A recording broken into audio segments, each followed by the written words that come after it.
អូខេសួស្តីបងប្អូនអរគ្នាបាទមកជួបគ្នាម្ដងទៀតហើយបាទថ្ងៃនេះដែរមកបង្រៀនបងប្អូនមកដាក់ thumbnail ក្នុងកម្មវិធី Canva ក៏ដូចជាបង្កើតវីដេអូកាត់តវីដេអូក្នុងកម្មវិធី Canva បាទអូខេជាដំបូងយើងមិនតន់ down app Canva ទៅយើងចូលទៅកម្មវិធី Play Store ក៏ដូចជាកម្មវិធី App Store ណាអូខេឥឡូវខ្ញុំធ្វើនៅកម្មវិធីធ្វើនៅទូរស័ព្ទ Android បាទអញ្ចឹងយើងចូលទៅ Play Store មកបាទអូខេ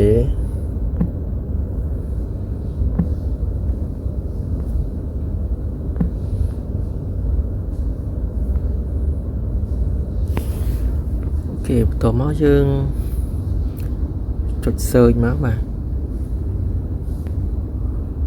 search Canva បាទ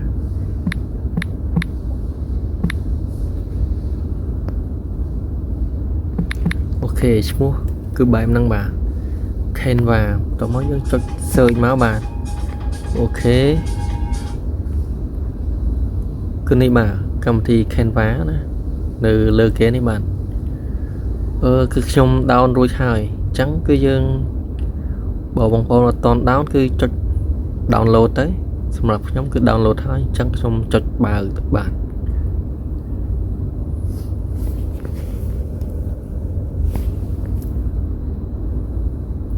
អូខេសម្រាប់បងប្អូនដែលទៅនឹង download គឺវាដំបូងគឺចូលគឺវាឲ្យយើងចូល down នេះឲ្យ login បាទlogin ជាមួយ Gmail ក៏ដូចជា sign up ជាមួយ Gmail របស់បងប្អូនណាអូខេគឺចូលមកបែបនេះគឺខ្ញុំចុច sign up រួចហើយ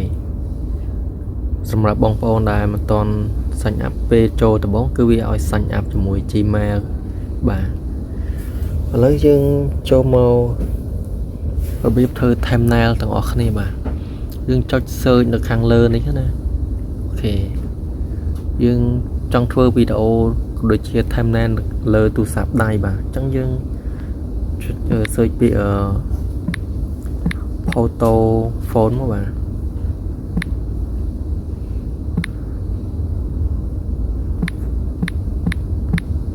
photo phone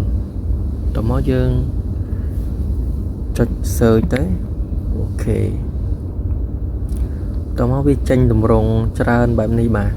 បងប្អូនចង់ជ្រើសរើសជម្រើសមួយណាក៏បានស្រេចចិត្តបងប្អូនបាទអូខេតោះមកខ្ញុំជ្រើសរើសយកមួយមកយកនេះមួយមកបាទនេះបាទរើសយកមួយមករងចាំតិចបងប្អូនបាទអូខេបន្ទាប់មកគឺវាចេញតម្រងបែបនេះគឺមានរូបថត3អញ្ចឹងទៅឧទាហរណ៍ថាខ្ញុំចង់យករូបថតចុចលើនេះមកតមកយើងចុចយកវិចិត្រសាលបាទវិចិត្រសាលមកឧទាហរណ៍យករូបកម្មវិធី Canva តមកយើងចុចបញ្ចូលទៅក្នុងទំព័រមកចុចលើវាមកអូខេយើងបរិចបរួមអីបានទាំងអស់បាទក្នុងកម្មវិធី Canva ណាអូខេហើយយើងចង់ជ្រើសរើសយកមួយទៀតគឺយើងចុចលើវាមកហើយគ្រីសហើយយកវិចិត្រសាលមួយទៀតមកបាទ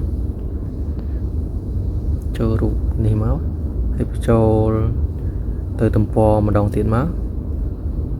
អូខេបរិចបរួមមកគឺបានទាំងអស់បាទ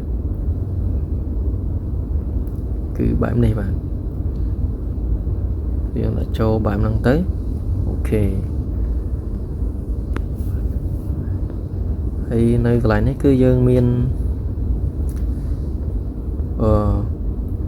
អក្សរយើងចង់វាយអក្សរឲ្យមួយអញ្ចឹងនេះកន្លែងអក្សរ T អក្សរហ្នឹងមកយើងចុចលើវាហ្នឹងមកនេះបាទចុចលើអក្សរមកនេះគឺមានជម្រើសច្រើនពុំអក្សរណាអូខេស្រេចចិត្តបងប្អូនជ្រើសរើសយកមួយណាក៏បានបាទថតខ្ញុំចង់ជ្រើសរើសយកអានេះមួយចុះនេះចុចលើវាមកអូខេវាឲ្យពុំអក្សរហើយ មកយើងចុចគ្រីសចុចលើវាម្ដងទៀតយើងចង់វាយអក្សរលុបសិនមកហើយចង់វាយវាយអីមួយចង់វាយអក្សរអីមួយចង់វាយការងារចឹងចង់អូខេចេញទម្រង់បែបហ្នឹងឲ្យបងប្អូនចង់ដាក់ពណ៌គឺចុចលើវាមកអូ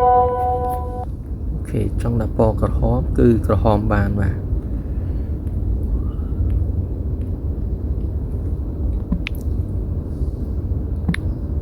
ចង់វាយអីក៏បានសាច់ចិត្តបងប្អូនចឹងណាអូខេយើងទៅមកឧទាហរណ៍ថាយើងគឺយើងរៀបចំហើយអស់ហើយទៅមកគឺយើងចង់ដោនទាញយករូបហ្នឹងចឹងណាអូខេបន្ទាប់មកយើងចុចសញ្ញាព្រួញខាងលើនេះនៅខាងលើខាងស្ដាំដៃណាបាទបន្ទាប់មកយើងចុចលើវាមកអូខេបន្ទាប់មកវាចេញទម្រង់បែបនេះគឺបងប្អូនចុចទាញយកមកបាទអូខេបន្ទាប់មកទៀតគឺវាចេញទម្រង់បែបនេះគឺយើងចុចទាញយកម្ដងទៀតមកអូខេឥឡូវវាកំពុងតែដើរបាទរងចាំតិចបាទ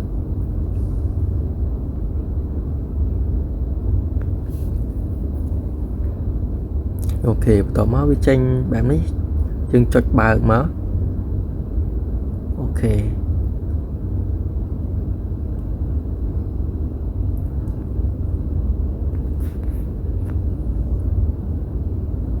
គឺប៉ុណ្ណឹងគឺបានហើយបងប្អូនបាទ